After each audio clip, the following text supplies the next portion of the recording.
Hello guys, for today's video mag-snack ta og saging nga giant. Lahi ni siya kaysa Cardaba. Og parisa na tog bulad nga lupoy, gagmay. Gagmay kay nga bulad, lupoy, pero gipa-crispy na to pag luto para namnam kaayo.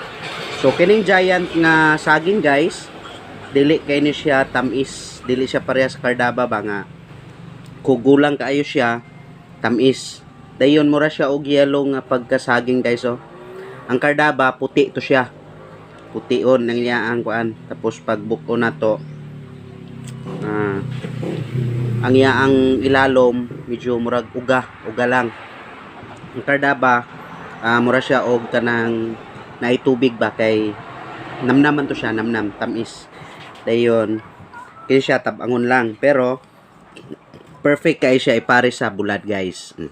Hawa ha. Lamo na tong bulad. Kailangan kayo crispy.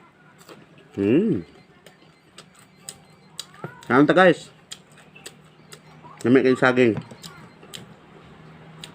Perfect pares. Tabang, parat.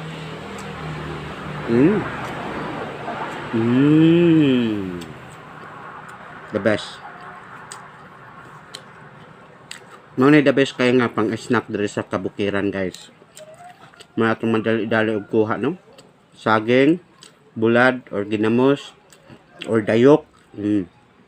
Lamit po itong dayok. Ginamos. Tanganin mong sili. So kita karon kaya available na itong bulad.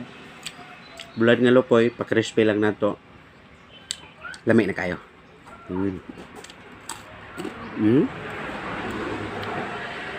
Crispy kayo guys. Maski ulo sa bulad guys.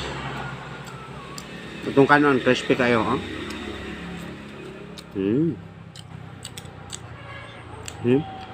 Patong na to.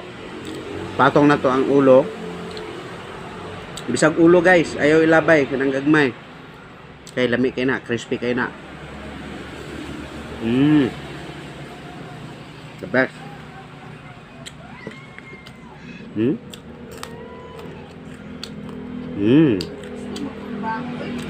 Guys, so kato lang guys ha.